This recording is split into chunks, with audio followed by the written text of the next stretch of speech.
All right. So, um, so I don't know what I was talking about. Ken walked in here one night and we had a, kind of a lovely unscripted conversation that, because he's, open-minded and been around the block a little bit, he could, kind of get down and groove with some of this stuff.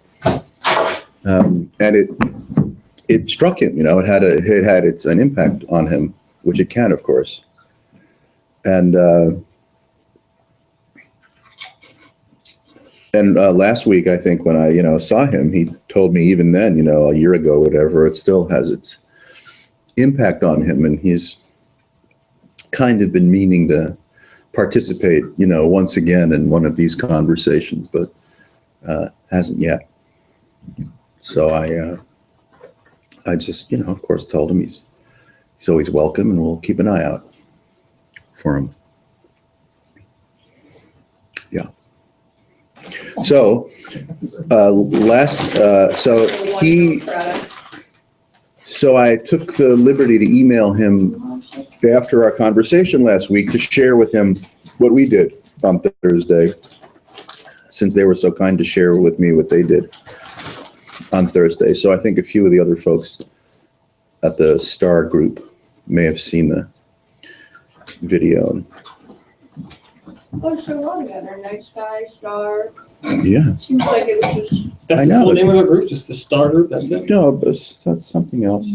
Star Palladiums. There's a page on the bulletin board over there. The lovely woman that one of the facilitators mentioned that she'd had an awakening some years ago and was drawn to visit sacred sites around the world, and was given, psychic instruction and stuff. She mentioned the Karmapa, who's the Karmapas are they're Tibetan lineage holders. There's not just a Karmapa. There's a whole, like the Dalai Lama. There's a reincarnation stream of Karmapas, kind of like a faucet, from lifetime to lifetime. Yeah. So. She mentioned anything about the 10-year plan? She in on that or no? No, nothing about the 10-year plan particular.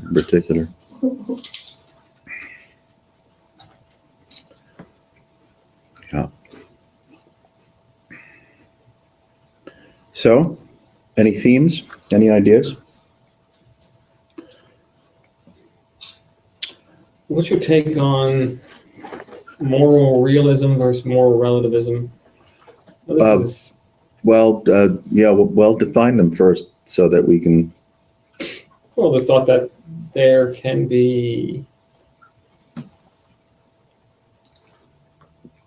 a specifically better way of human living. Yeah. Which is like, I know it's a ridiculous thing, you have to create the concept of a human first. So I'm wondering, does that undermine the whole thing? It sort of feels like it does, but at the same time, making up like a culture where we cut off everybody's ears seems like a ridiculous thing. But at the same time, saying that culture would be equal to ours. Van Goghism. Yeah, saying that culture would be equal to modern Western civilization also seems ridiculous too. Doesn't it get a little strange? Yeah. I know. It just does.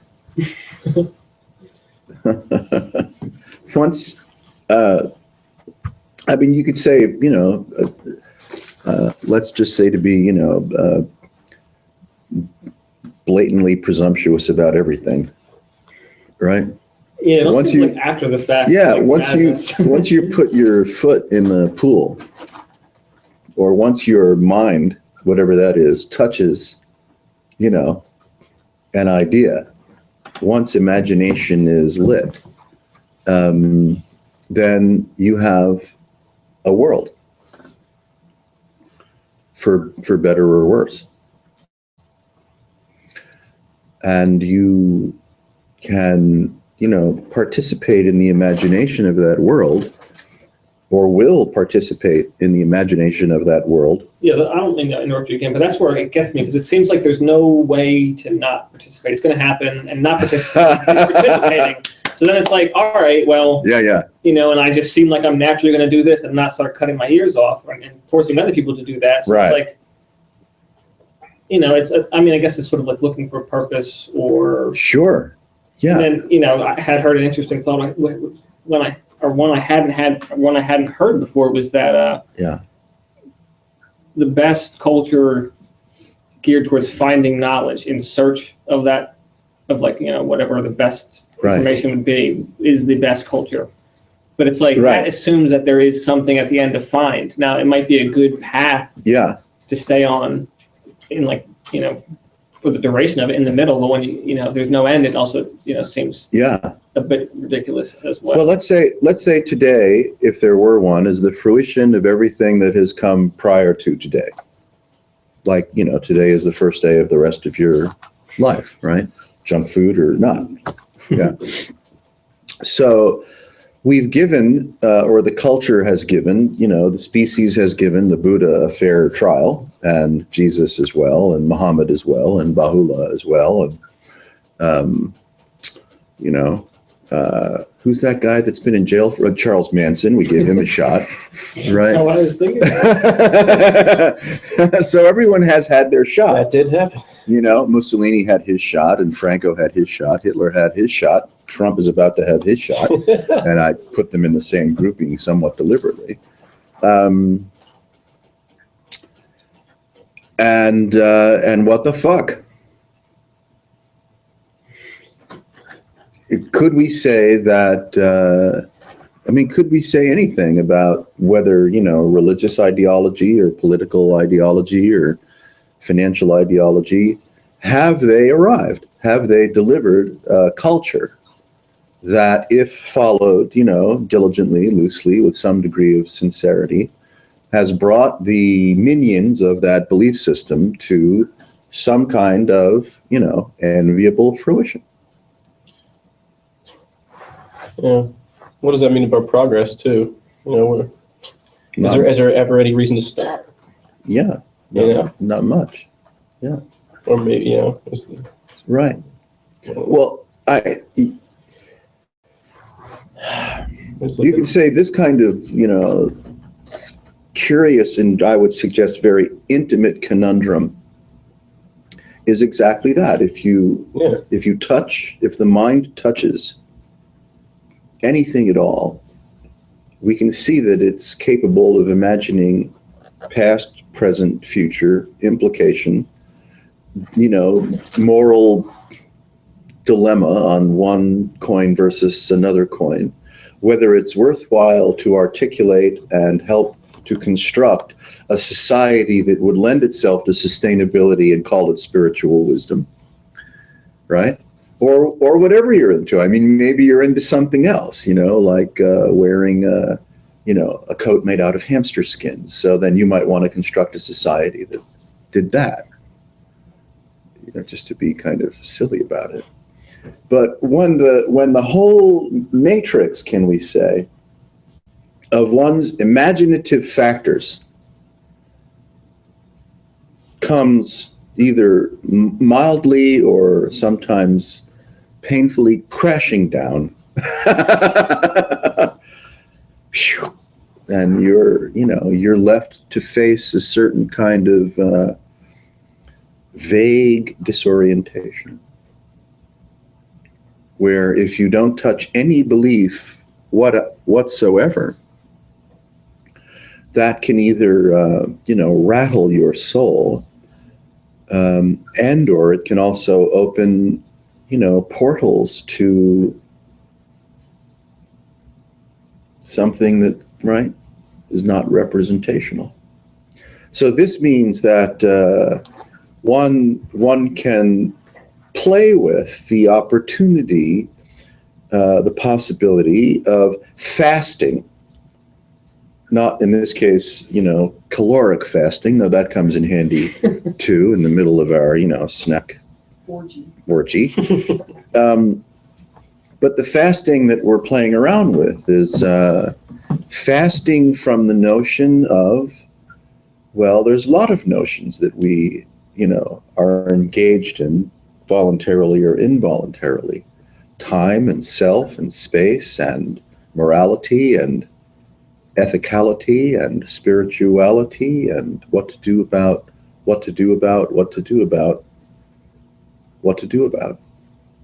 So if this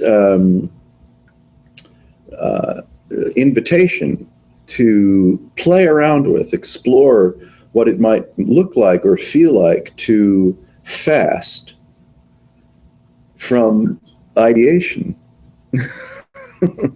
then who knows? There might be some interesting things to discover there. How'd you categorize it originally? Moral realism versus what? Relativism. Relativism. And the initial place I was hung up, which I'm not no longer hung up there, but it's not really a thing, was that, this work brings you to collect or to question beliefs, not collect beliefs, to question beliefs you have collected. Mm-hmm. And then, so I'm like, okay, I'm getting rid of ones. But then, I came to, I guess, a seemingly undeniable fact that one belief might be more accurate than another. Sure. Testably so. So then I'm thinking okay, this one is better than that one because it seems like you're just always going to have a belief system. Sam Harris goes there. Might as well have one that's accurate, Yeah. Somebody said oh, I know this guy Jeff, and he, always talks about basketball and never, talks about spirituality. I was saying, can't dunk worth shit. We're probably talking about a different person, So it's but I forget. There was not, there wasn't really any resolution to it. It just was sort of why am I trying to remove this worry about accuracy from myself? And then Right. Well, accuracy. Accuracy is nice because the most subtle seed of individuated consciousness becomes remarkably prideful faster than you can say boo. And so accuracy becomes another, walking stick or accoutrement of the pride of self. And it just, right? The whole, call it, miraculous mirage of there being a world, people in a world, and conundrums that, of course, conundrums in that world, suffering or otherwise, just it pops into view with really no effort, no caloric intake at all, just wham. And the miracle of individuation, or let's say a core self or a core identity that finds itself being the perceiver of all that can be perceived with whatever degree of accuracy one may be perceiving or wish to perceive, also shows up, and they contribute to the anthropomorphization of a false, independent, individuated, continuous self that's usually associated with, space-time, body-mind, where the question of moral relativism or realism can arise and should arise, you'd think, like any other, interesting philosophical or behavioral exploration will arise. Yeah, so it's really, party on. But in the end, it still always ends up breaking down for me because it's it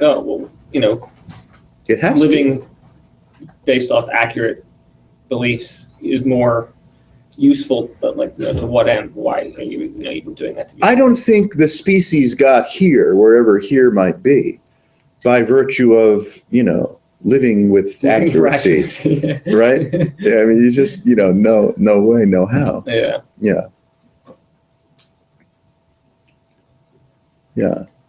You're surfing in this lovely kind of zone where the improvisational nature of creation and behavior is, that wins. The improvisational nature The live of stream. consciousness and experiencing as an ongoing live stream, that wins. Well, I do have a question. Then, is it possible to have identity and accuracy separated? You can be accurate person without thinking that it's you specifically doing that with all this identity? Could you say like, oh, as soon as that comes in, Of course, but would you still call it accuracy? I don't know, I'm not there. Yeah, yeah, of course. Yeah. I mean, calling that accuracy, I mean, exactly where we are, if there's a we and an are, is perfectly accurate. Yeah, no, it's Nobody can say what it is, but it's perfectly accurate. yeah. It's like saying like white is white, like, Yeah. or yellow is yellow. Like, well, yeah, Yeah. obviously. Uh-huh. It's interesting when you really look at the texture of, whatever we call experience, and you strip away white is white and blue is blue and, anything at all. This is perfectly accurate, but nobody knows what it is or nothing can actually be said about it with any accuracy, and yet it still remains perfectly accurate. Hi. More snacks. Oh, boy. I don't know. Everyone must have got the memo, the snack memo. Oh, really? Look. Yeah, wow. Ooh. Did a Costco store. So the fasting is a useful, metaphor. I guess maybe to break the initial and then whatever Yeah. is happening. Yeah, right. The fasting is a way of like, okay, I'm just gonna put this down. Not denigrate.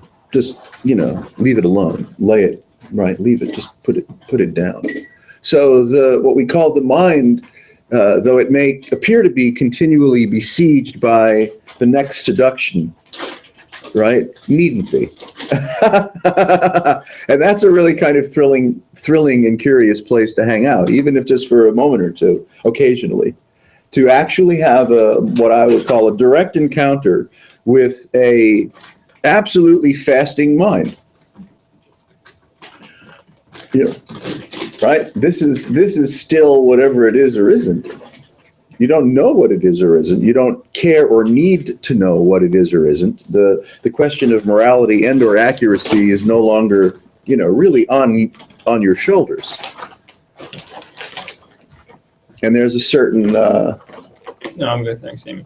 Thank you very much. I'm okay. there's a certain, call it refresh. Now the challenge, for someone that's inspired to have this kind of a conversation is you have to, of course, have had a taste of that refresh.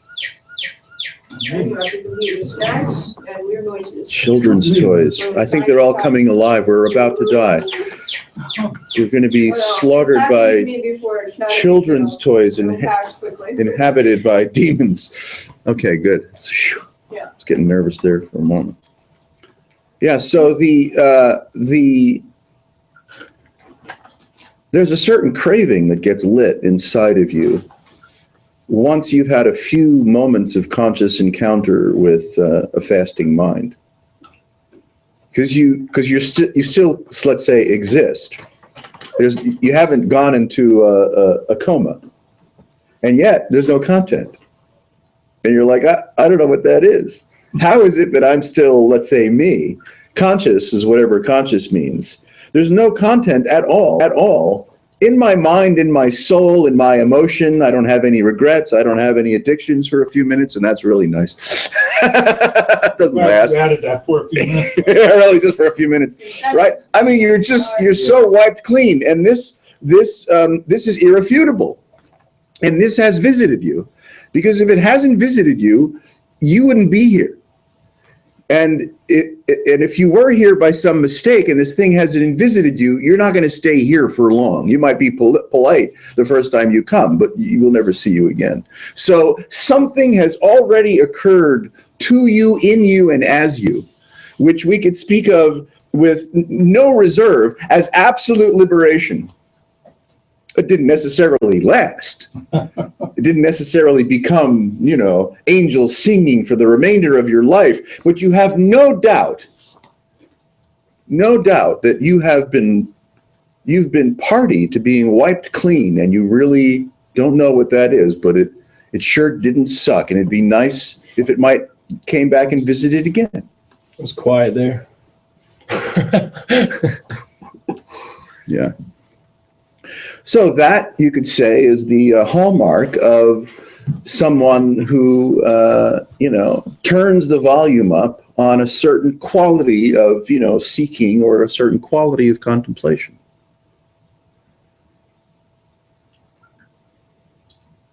Now, that wiped clean is what you could say separates, though there needn't be any, real separation, but just for fun, because, we've been doing some cross-pollination with our friends, next door. But that experience, I would say, of being wiped clean is what can separate you from, continuing to participate in spiritual materialism, which is a lot of fun and fantastic, and you'll make great friends and maybe a soulmate, and don't hesitate, right? But then there's the unspeakable gift of the fasting mind, or the fasting consciousness. And you discover in those encounters that you are even way beyond happy. Even if it's just, just a few moments, you discover, oh my God, I had no idea it was possible to be that happy without even being happy. And then that craving, will start to show up, and it will inform you. It will draw you to, right, persons, places, and events, like a bee to a bug zapper, or a bee to a honey bear. I don't know. Yeah, it'll draw you in, and because you must find out. You must find out what the truth of that miraculous vacuity actually is. You won't rest. Your soul won't rest. You must find out what the beauty of that sacred vacuity actually is. That it happens to be perfectly autonomous. That it happens to recognize that there is no possible authority other than yourself. That can be kind of thrilling, but also a little, destabilizing, because we've been taught that, Christ is an authority, or Muhammad is an authority, or Abraham is an authority, or the government's an authority, or, getting channeled information from an ascended master, well, that's authoritative. The Karmapas are authoritative, or the Dalai Lama is authoritative. Maybe Alan Watts is authoritative. You see, but when it comes to this perfect intimacy, which happens to be you, there is no authority. Nothing that has occurred on the scope and scale of human life, from whenever it may have begun to the so-called present day, were there one, matters to you at all. You are no longer a beggar. Nothing is above you, below you, other than you. And you're nothing at all. That's very refreshing. I mean, really, really refreshing. And yet, for some people, it could be a little bit, confrontive, because to rid yourself of all of the authority figures that you may have supplicated to get you this far could be a little unsettling. If the Andaras have cleansed your soul and helped you with your addiction issues, and now they're giving you, spiritual insights, you don't want to give up, the green skull, or the green stone, or the purba, right, or the artifact that has gotten you this far. You don't want to give it up, because it's given you goodies. But the fasting mind, consciousness without another, it's not beholding to anything. Perfectly autonomous. There is no knowledge. There are no secrets. There is no healing. There's nothing to know or get. This is all as in motherfucking everything, appearing completely apparitionally. So that could be a, kind of a thrilling liberation to consider. I think that, speaking of authority figures and taking oneself as an authority figure, especially, in terms of like the self-help genre, the whole improvement, imagining and all that jazz. I mean, that's the biggest authority figure fake out. The biggest, or let's say most primal authority figure Yeah. is the notion that you're individuatedly conscious, And you can do something about it. You know, Yeah. or that you can do something and should do something with yourself. Yeah, like we were talking about earlier, that whole strive to be better. You know, it's Well, delusional, it even, seems. yeah, but I mean, not that it doesn't, wouldn't happen. keep right. peeling it back. That's the fun of this kind of, process. You keep peeling it back. So like the strive to be better, I mean, it's kind of really fun to, let's say, see through the myth of that, compulsion. Yeah, gives you something to do. Yeah. And then peel it back and then, it's like, see what it feels like to, rest or hang with or chill or loiter with the most fundamental weirdness you can find in your so-called present experience. Because that's way thinner than even the, downstream urgency of trying to self-improve. Mm. Yeah. If you keep peeling away the symptoms that accompany the myth of individuated anthropomorphization, that's when you start to see that really the whole fucking thing is myth. It turtles all the way down. Now that can become a remarkable delight, an unspeakable, immeasurable delight. Because you're done. You're baked out. You're free. Yes. And what's odd about that freedom is that you no longer say, I'm free, nor would you say what it is that you're free from. Yeah. You don't have to make it about that. Yeah, it's done. Yeah. Yeah, I mean, that free is really hard to speak about. It's that happiness without being happy. It's weird. Yeah. It's Yeah. tough. That's tough. Yeah, yeah. Mhm. And so, one person approached me and asked me what the Night Sky Sangha was about and stuff like that. After she said she saw some of the video, but it put her to sleep. So she was already giving me some strong messages that she doesn't care about me or it, which is fine. She's certainly, of course, welcome to feel that way. So I was getting those subtle messages of, neither what you do nor you matter to me that much, but tell me what your group is about. And I'm like, you're giving me, like cross messages here, right? So Did you prove her right then, or what? So what'd you do? I don't know. I said something to be polite. What'd you make out of those lemons? Yeah, I know. Those lemons. Yeah.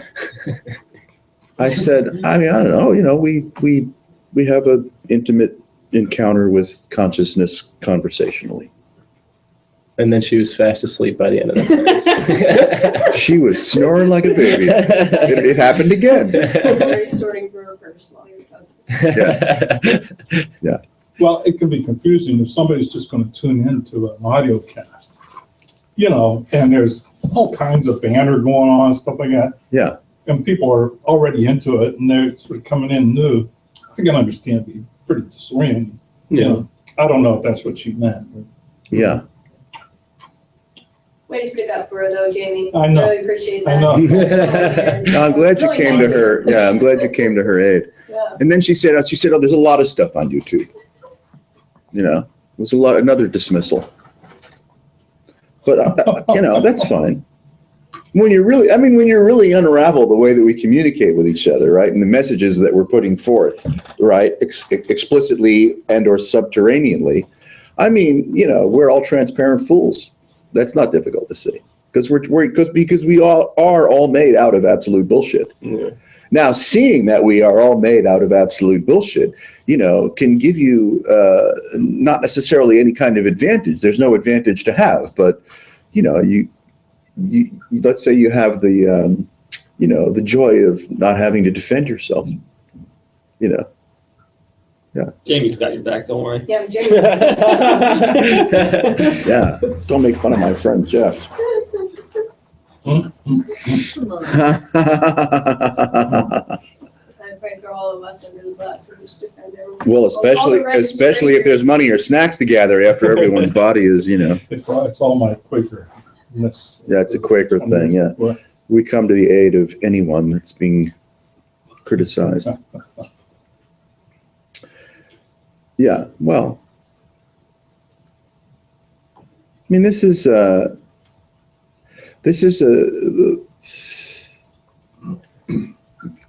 call it another wave form of intimacy.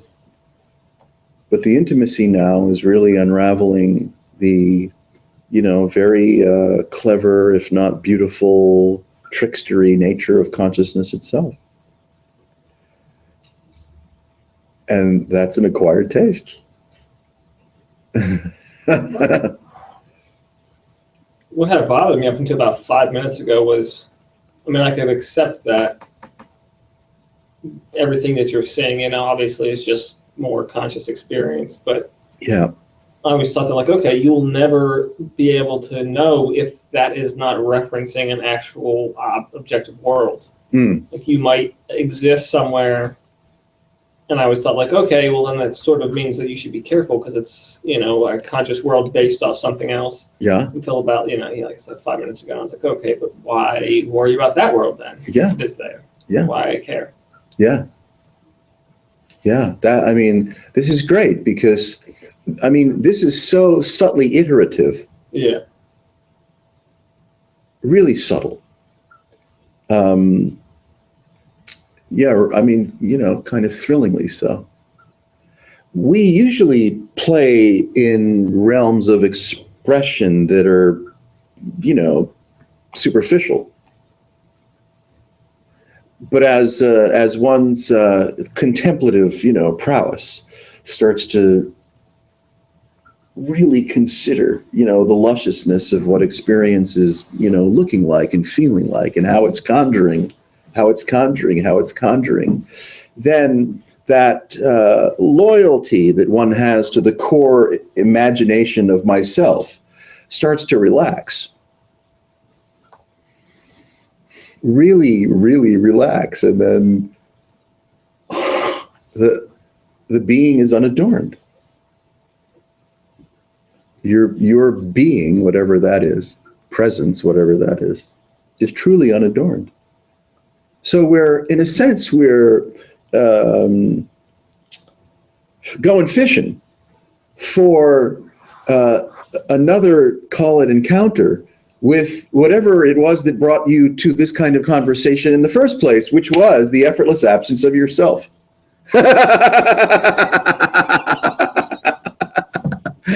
Now, to become, conscious, quote, articulate, quote, of the effortless absence of yourself is, well, it's kind of a beautiful day.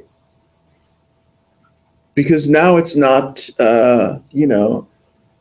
some kind of wispy thing that may have occurred to you once for a few moments, never to be seen or heard from again. But that, no, it is actually, right, on the plate. It's on your dance card. And therefore, to play around with it,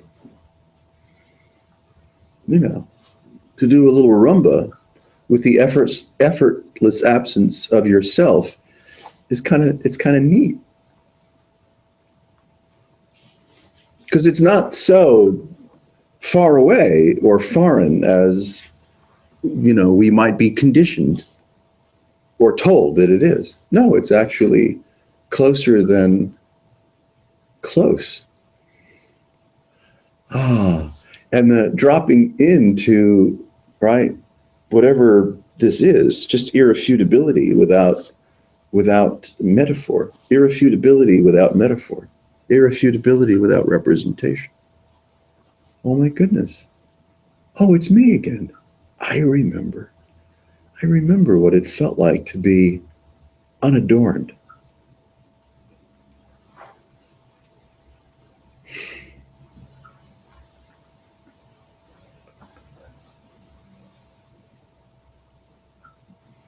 Without, need. And that curious snake bite of being insufficient, that venom is gone. With it, craving, with it, you know, dare I say healing, with it any claim that you could possibly make about yourself or anything.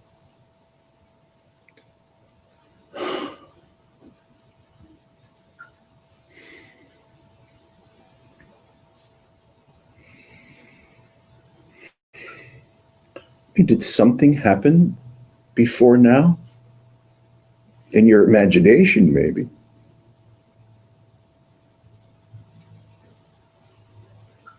So here, this is the liberation. This is the unadorned gift, sacred gift of yourself.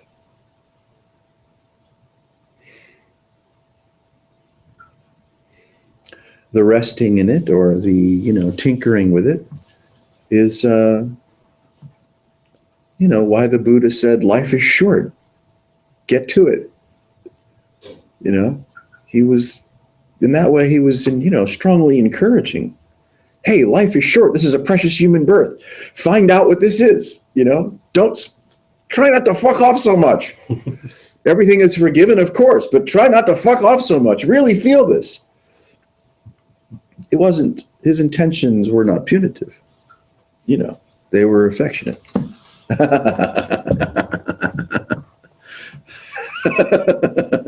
And the reason, if there were a reason, that he was purported not have to, you know, started speaking the moment he had his Bodhi tree revelation, was for the good sense that nobody would understand this.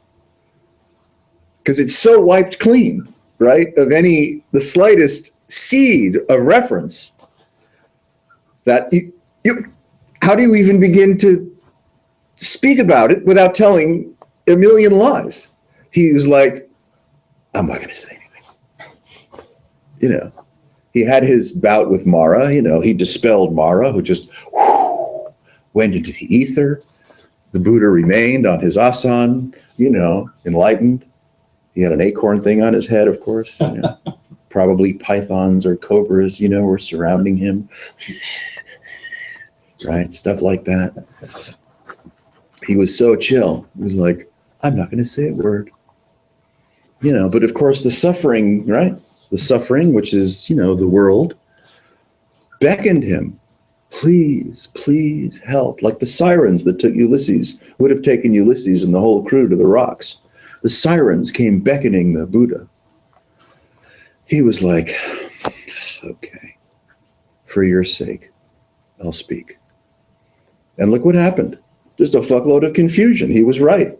His instincts were absolutely correct. It was a fuckload of confusion got lit. Still to this day.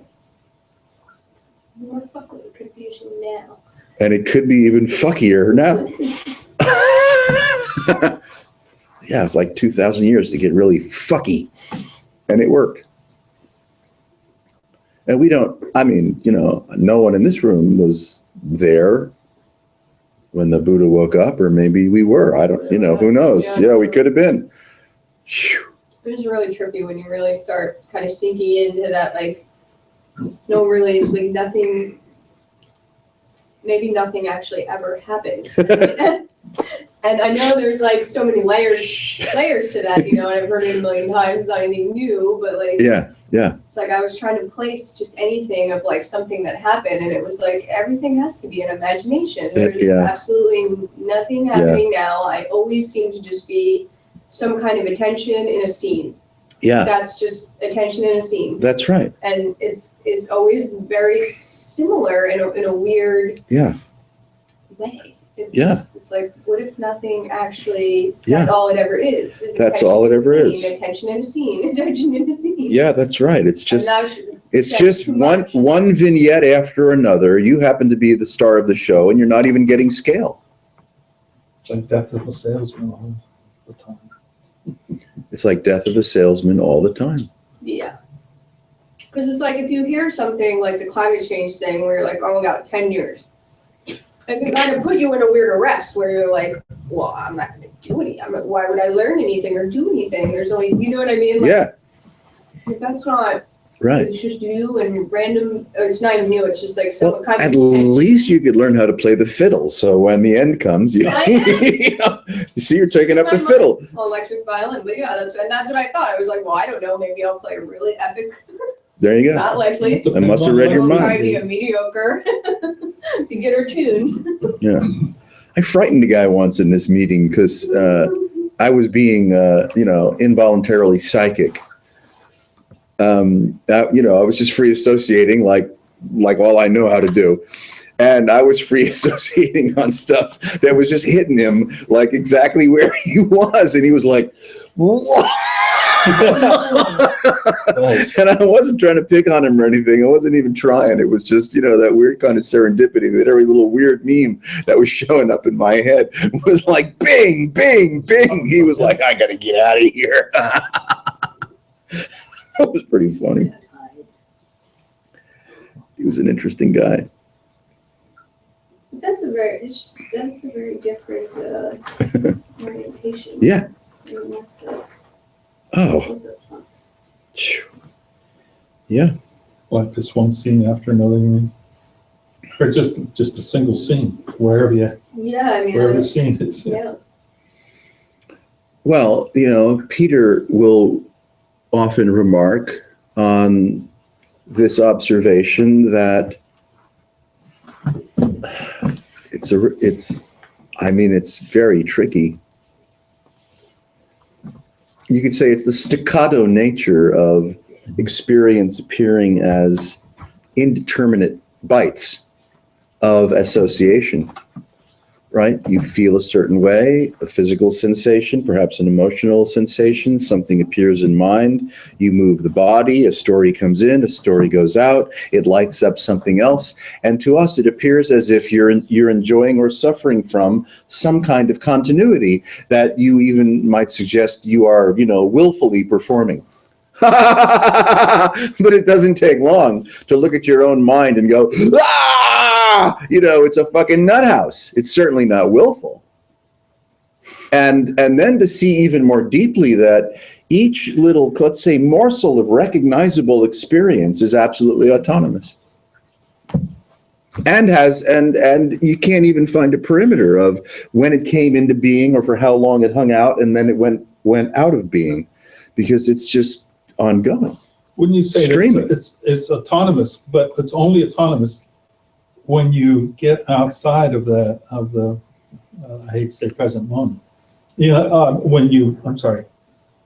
When you are not within the present moment. As soon as you move just a millisecond into history, Yeah.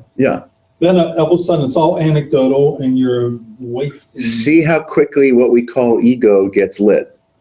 Yeah. It's miraculous. It just is. Yeah. It gets lit. It's such a difference. That little bit of delay, Yeah. all of a sudden this whole mental thing is going on. Yes. And you can't really say, does the delay create the mental or does the mental create the delay? Because it's acausal. Right, it's both ways. It's all ways. It's acausal. So you can't really find anything that could possibly be prior to or causative of anything else. Well, that's interesting. Because causality is only when you are blaming one for the other. Well, like a brain or a neuron or a secularly existing consciousness that you can perceive accurately or morally. Different states, of course. And then, of course, there's different states. There's Pennsylvania. There's It's New just Jersey. like water and gas. That's right. I thought it was- Yeah. There's always different states. I like Yeah. Yeah. So where, this is kind of Dante's Inferno kind of thing. It's a spiraling down. Some people might say, well, it's spiraling down to a hell realm that I'd rather not, participate in. Others might say like, yeah, it's a little warm, but, I can go a little further. So as you spiral down, you're looking at may I say, of course I may, the genesis of creation, the genesis of hallucination, like right here. you're spiraling down, back, or prior, or subtly to actually, holy fucking shit, Batman, the actual so-called, if there were one, genesis of the entirety of apparitional consciousness. And now seeing it, not after the fact, when you've gone into some kind of anecdotal, forensic discovery mode, but just like, it doesn't fucking quit. It doesn't fucking quit. Oh, fuck. It doesn't quit. But now that intelligence that is curiously capable of, holy shit, this fucker won't let up, is not under the influence of anecdotal engagement. That's a very strange intelligence to discover in yourself and be confident about. This is a confidence game. Can you elaborate on that point? Stop me.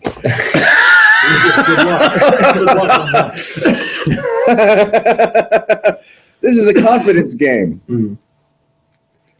When I am attending to past, future, present mood, corrective action, regret, and whatever, I have no confidence.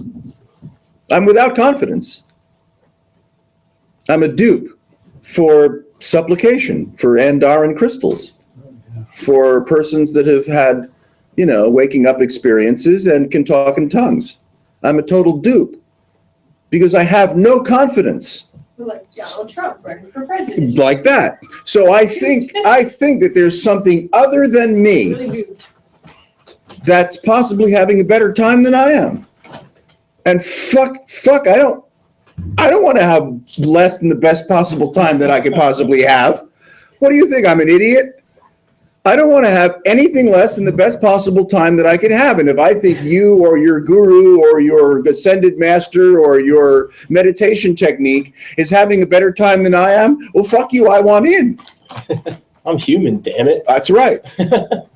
I got places to go and people to see. So the you could say this the seductive nature of consciousness, the waveforms of consciousness, right? Suggesting that you're an entity, that you exist, that something is happening to you, did happen to you, may still happen to you, it's a confidence breaker. That's why what we call human consciousness is insane, vague, disoriented, craving, self-loathing. So this is a confidence game. By dismantling one's false sense of self, we are, which sounds paradoxical and counterintuitive, building confidence. But building confidence in what? Nothing at all. By becoming confident in nothing at all, which is the intimacy of this so-called present moment, which has no duration, then you're no longer a beggar, you're no longer a dupe. No one can possibly know anything more or better than you, nor could they be having a better time than you're having. No one could be. Nothing can be. There are no gods. Nobody can fix any of your problems. There's that too. See this, there's nothing other than you. Start there, and if you try to find you, well, you can't.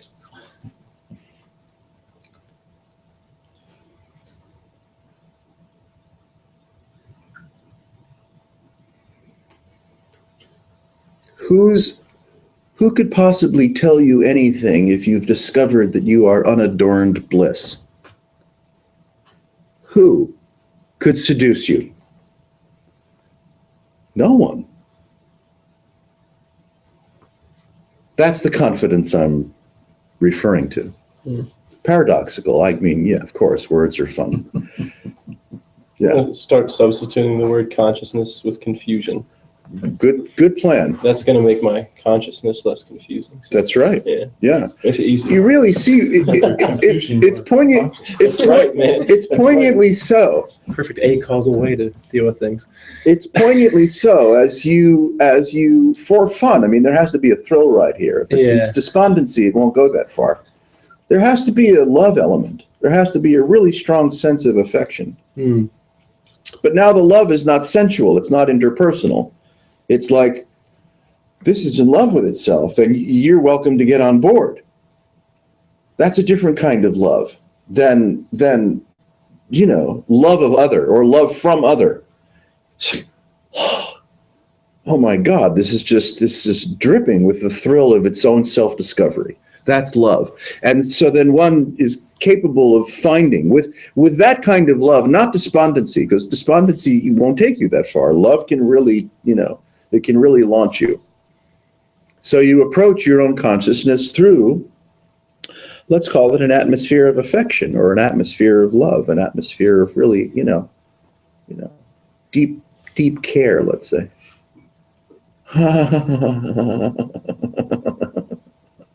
And that's how you begin to discover the miraculous nature of your own autonomy and freedom from all reference.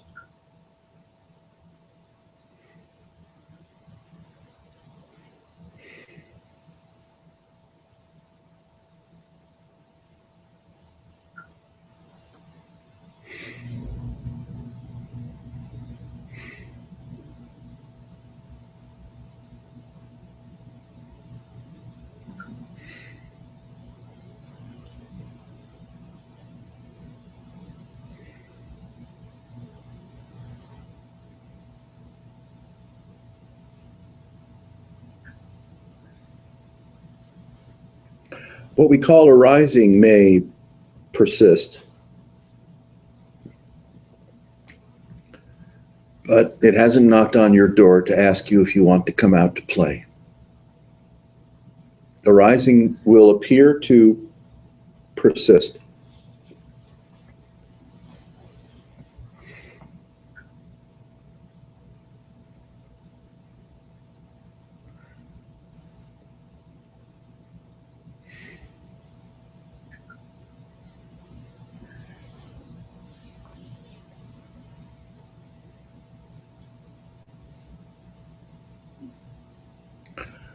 This is the fasting mind. Attention is attentive, but not to any particular object. It has no plan.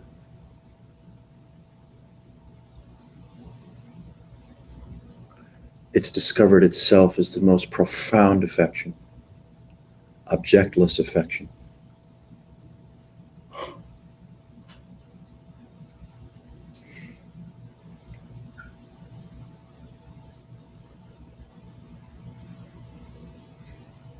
And you're absolutely released from having to make any claim.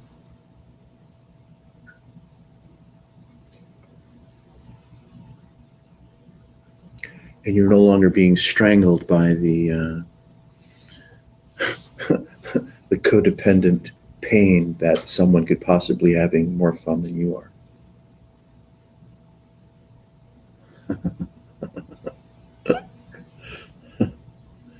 Alone and lonely no longer apply.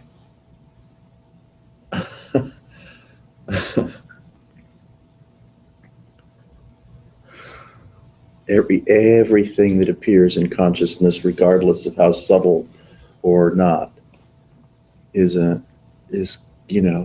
gesture. It's a gesture of affection. The vibration of color, of sound, of sensation, egomania, good junk food day, self-loathing, whatever appears, is actually just kind of an abundance of affection, because there's no longer any association with anything that arises or appears as self, as defining of self, condemning of self, confining of self.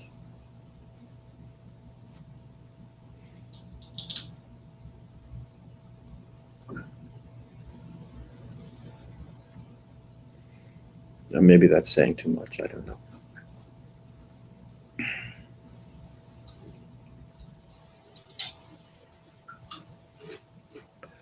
Consciousness is remarkably codependent on otherness. One suffers, at a cogent level from the myth of otherness.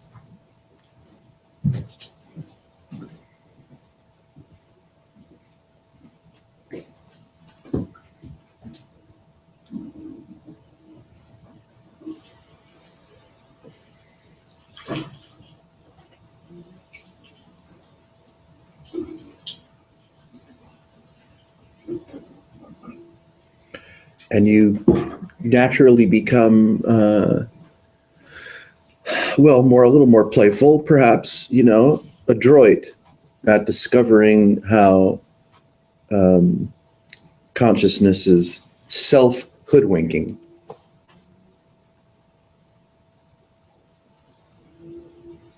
And therefore the seriousness of this hoodwinking reflex becomes lighter, and you could say lighter and lighter.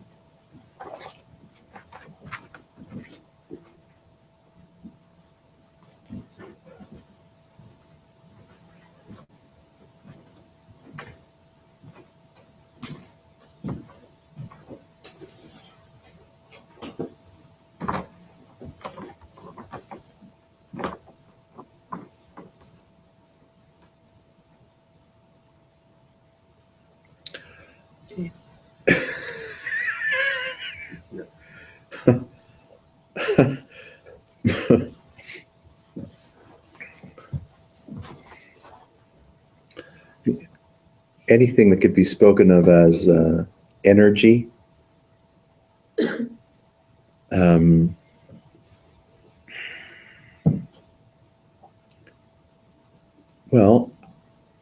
dare say it could be seen to be, completely non-afflictive.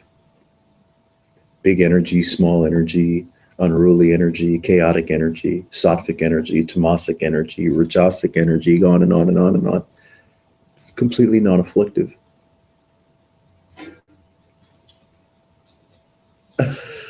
What about Jeb Bush, low energy?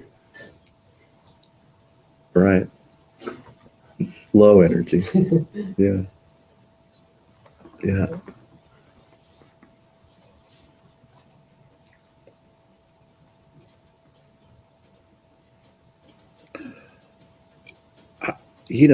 All secular and spiritual, if those were the only two things, all activities, whether secular or spiritual, they are still just this. They are this, beatitude of absolute autonomy.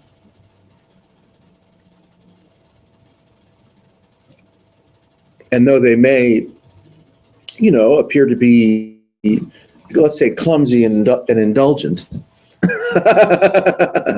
humans are kind of clumsy and indulgent, so their secular and their spiritual activities are likely also to be somewhat clumsy and indulgent.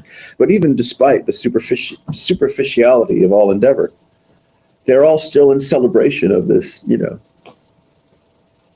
unadorned affection.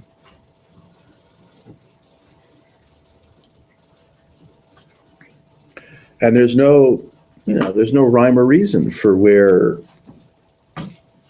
call it the level of sensitivity or the level of interest or the level of compulsion or the level of passion that someone is at to, get to the bottom of this shit, right? You just, okay.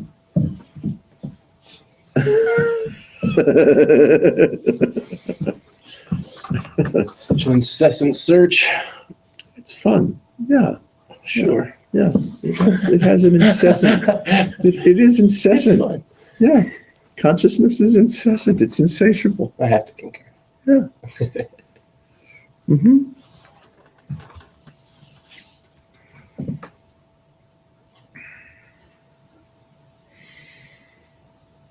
The remarkable, call it constituent elements, and there are none, that we would say conspire to create a sense of individuated identity are like, it's just so weird.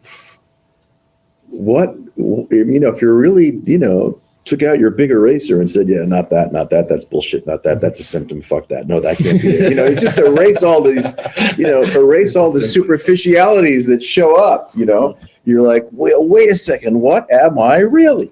What is this really? What is this identity? What is it made of? What's actually so-called occurring, or what can be found or discovered that I could actually hold accountable or responsible for a sense of myself, of consciousness, of individuation, of being at risk,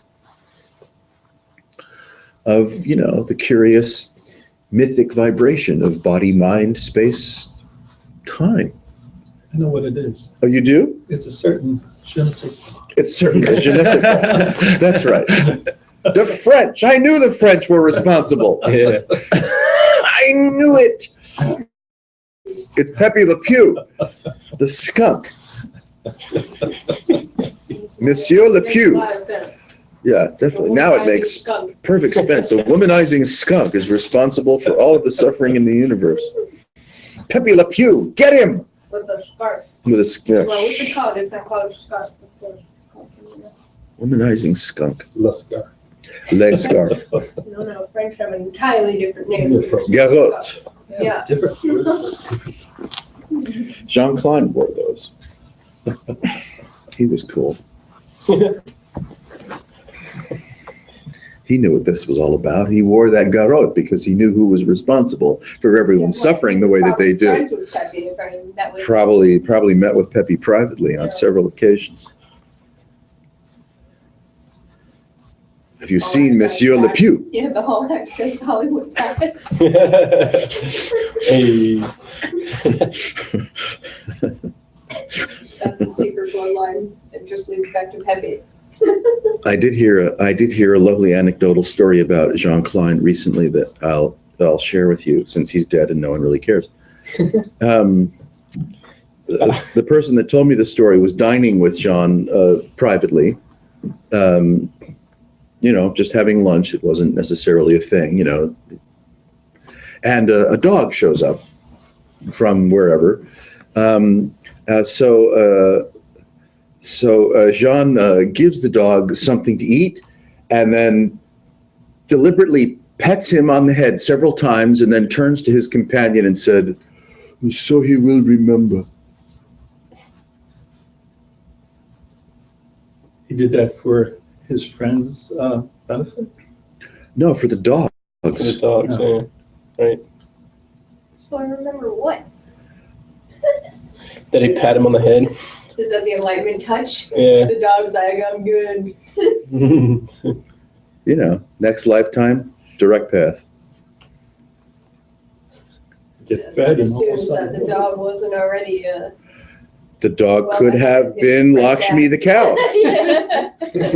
The dog's like, nice try, dude. I don't know. You can read. Thanks, you got any more chicken? You can read all kinds of things into it.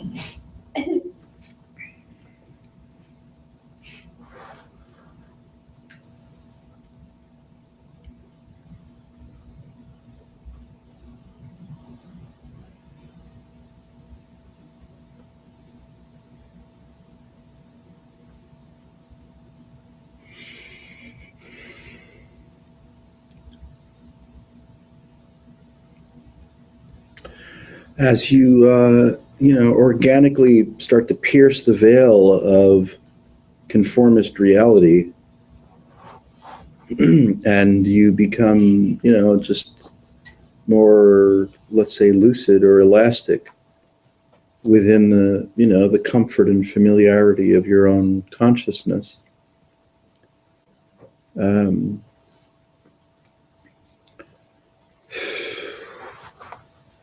This, whatever this is or isn't, starts to appear in a really strange, serendipitous nature, a mirthful, serendipitous nature. Because the heaviness, the weight of continuity, of personality, of individuation is, relaxed. So arising still occurs, of course. Experiencing still shows up in the way that experiencing does. but it's not passing through the aggressive nature of your personal filtration, the aggressive and asleep, somnambulistic nature of your personal filtration. So the novelty of present experience is always, kind of an inside joke.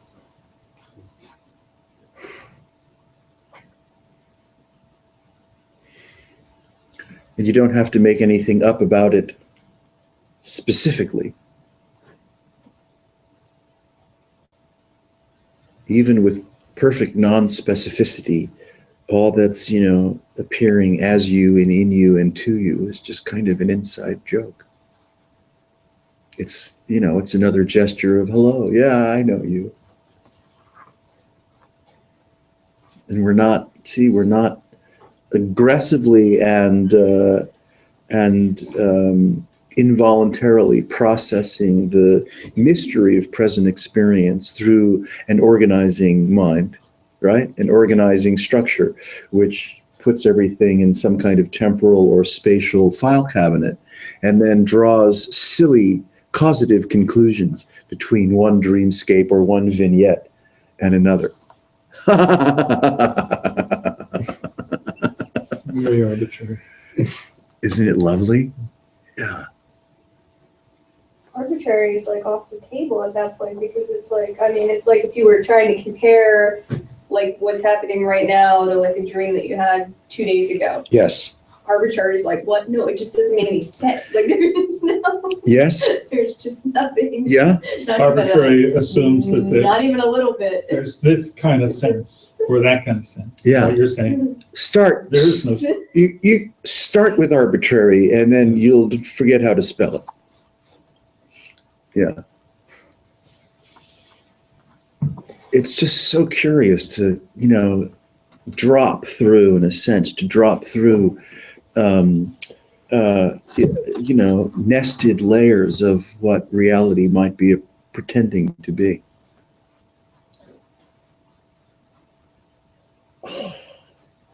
Yeah, even arbitrary is like too much order.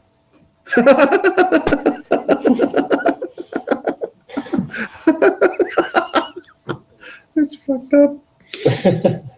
It still kind of is like, no, yeah, like there's continuity and something happened, but the way I place it is arbitrary. It's like, Yeah, there's just, you're not even here anymore.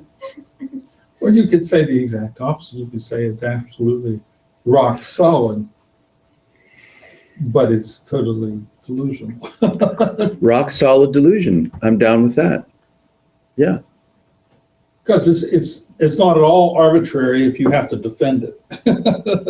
When you're defending it, that's the way it is. Well, yeah, that's the sorrow of a mind that has found something. Yes.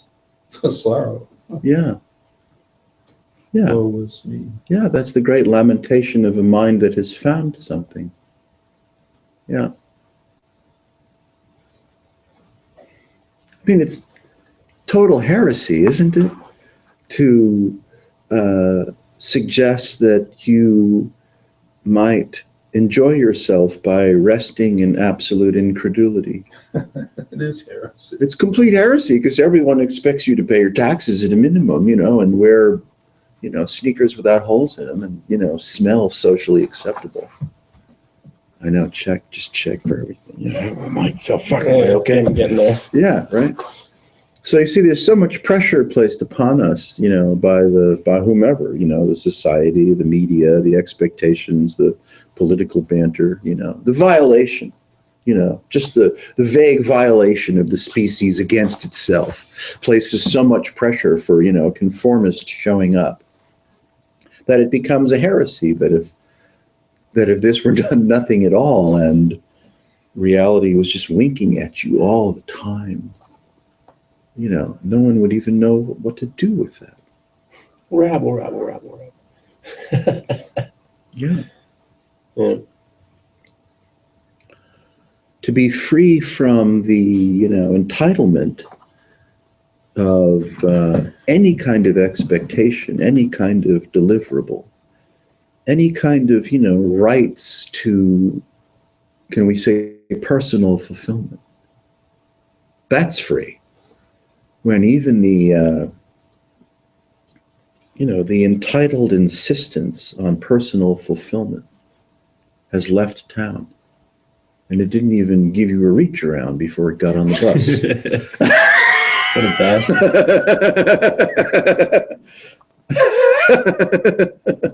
It just left you flat. Yeah. Totally good shit. Yeah. Really? And if you had any money in your bank account, it probably took it. There goes your dignity. Just down the toilet.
Suffering, if there is any, or if there is any, in the way that it occurs is remarkably simple, and yet, it has such a strong, odoriferous implication. What's the difference mean? Full of odor, It's like when someone lifts the covers and farts. Yeah. It's like a Well, Dutch actually, it's oven. like if you fart, don't lift the covers. That's right. Yeah, well, that's what I meant. What is it called? It's Dutch oven. Yeah. Dutch oven. Perfect Oh, analogy. really? There's a name for that? Well, of Yeah, course, there's a name man. for it. That's a perfect analogy for me. Yeah. See, I have a brother, so I know these What? things. Yeah. Than us. Really?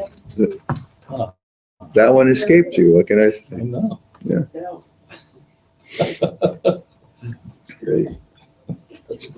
See, if you Yeah, I know. I'm telling you. try one out, You yeah. know what that is? Very, very persuasive. She knows what it is. That's She what just you didn't do. know what You it was call called. into the room and you say, I want to show you something. Yeah. She doesn't. She calls it Jamie. This guy directs you to the cover. Come here. It's a pie. No more scallion pancakes before going to bed. Yeah, make sure you eat something good before you go. Italian pancakes. What about that chocolate curry? Yeah. That's Yeah, dangerous. yeah. Take that over with. Yeah. Yeah, make sure there's no lit candle in your bedroom. Blankets are just Yep. it'll be a 4-alarm blaze. I think we took care of the definition of that. We did. We really, we got that. God, we're good.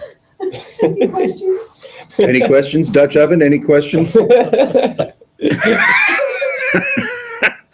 It's pretty clear.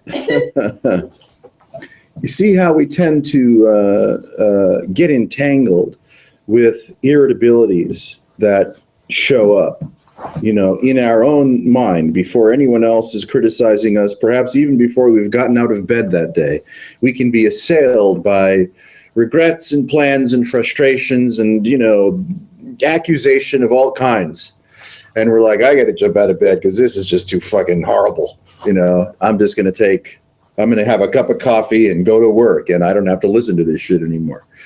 But that whole, curious crescendo of imagining that, that you've found something and that what it is that you found can be defining or, psychiatrically afflictive. That's how the gnarly nature of self-identity, eats itself alive. Whereas a mind that has learned how to appreciate and then investigate the nature of fasting can enjoy from time to time. Who knows whether it's permanent? That's a karmic question. That's too weird to answer. But can enjoy from time to time a complete relaxation or cessation from finding anything at all. Which also means a sense of self that might be looking for peace or looking for resolution or looking for some kind of saleability. That's gone. Yeah. So it's not a relief in the way that, one typically seeks relief.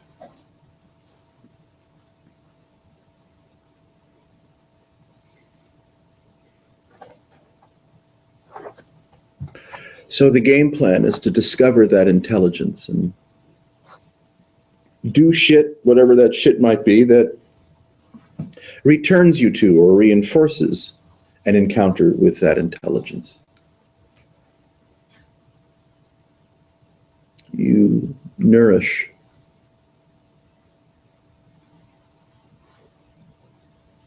the presence and the consciousness of that intelligence. Nourish it because you love it, and you're wise to love it because it loves you right back. Yeah.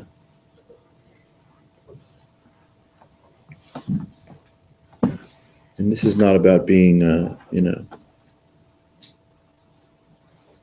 that Al Franken character from long ago Saturday Night Live. Stuart Smalley. It's not about being Stuart Smalley. Yeah. I'm good enough. I'm smart enough. And gosh darn it, people like me. Yeah.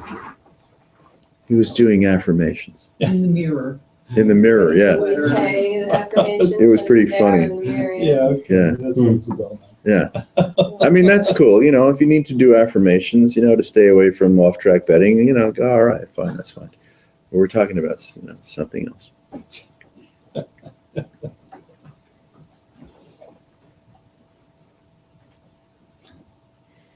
By looking really, affectionately and closely at the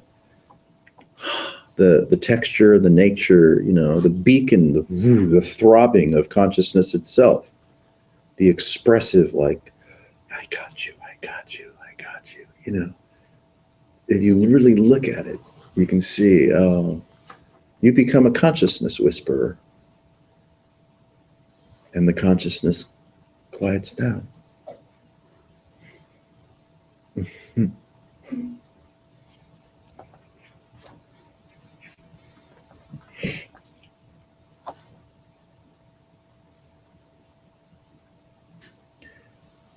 You begin to discover what it feels like to not find an object. And with it, not find the so-called reinforcing subject.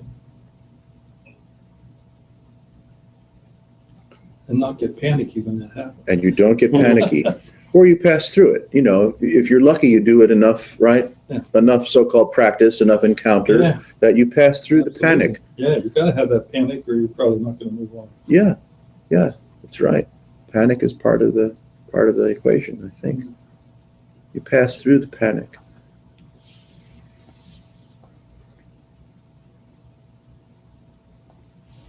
Thanks, Donald Trump. He's gonna get his shot. It'll be funny. It'll be fun, like you said. Come on. Yeah, that's right. Yeah.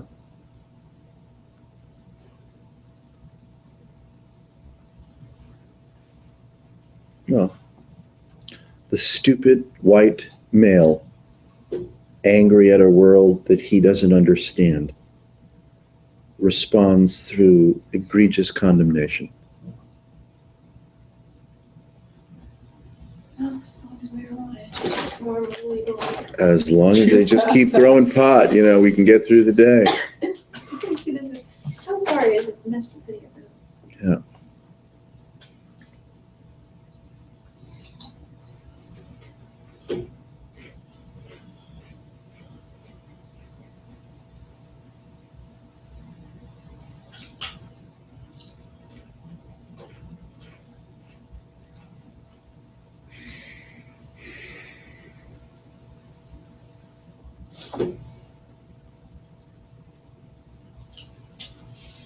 I wonder if that should be like a new feedback loop in their climate change equation, you know, Trump. Uh-huh. There's a feedback loop. Sure. James, you Gonna want add that up to envelope? 5 years. the I envelope? can loiter, but I can't linger. Yeah, really. I can loiter, but I can't linger any longer. I want to get home and do that Dutch oven trick with my wife. Yeah, I gotta practice. I gotta eat some chili. Remember, if you try to change it around your other leg, it's just say no. And I'll probably see you guys He tomorrow. wants to show you something. All right, Yeah. sure. Alright. That's it.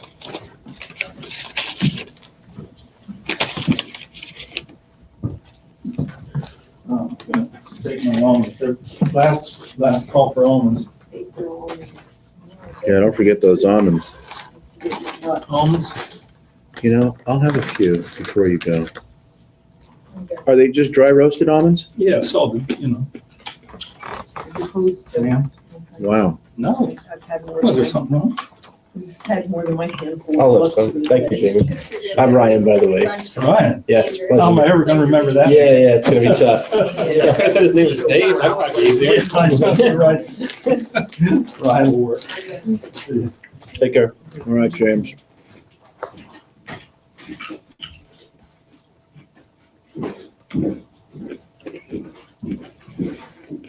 Snacking our way to enlightenment. Far out.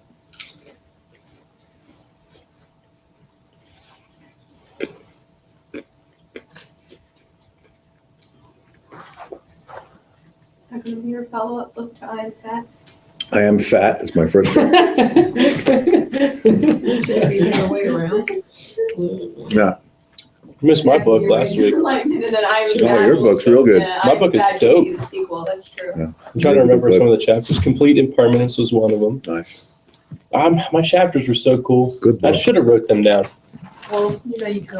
Yeah, it's on YouTube. Yeah. Yes. You Here's post on the your book, huh? YouTubes? That's awesome. I can go back and find my books on the YouTubes now. This is being recorded, broadcast, and recorded. And For will be posted. posterity. Yeah, for the benefit of all mankind. For the YouTubes. That's right. How many viewers you clock in? No, one of yours had like Oh. a lot, like 2,000 or something. No. No, maybe it was something else, but maybe that was Peter's one, Peter's videos. Yeah. No, on YouTube, if you look at Well, how he's a many real people have guru. viewed it, but maybe that's just you. I mean, does it count you if you keep viewing it, you know? I think Like, so. You have to watch like half of it. like if I watch Do you? like Yeah. 4, yeah, if I keep watching it and breaking it up into chunks, does it count that as like, I've Yeah, watched it question. like 8 times or something? I don't know how that works. I never watched any of like one Oh, you're too cool. of him, of this. No, I just never. There's nothing like oversaturation. Oh, where's Yeah, when he leaves the house without you, you probably just don't need to check it out on YouTube. Yeah, they're like, thank God. Good point. Hopefully he's gone for at least a couple hours. Then the other part is like, oh no, I'm looking back. He comes back. Dun, dun. Wait, it's been 4 hours now. Everything okay? Any burning desires? Closing remarks before we hold hands and do the serenity prayer? Probably. Can we? We can.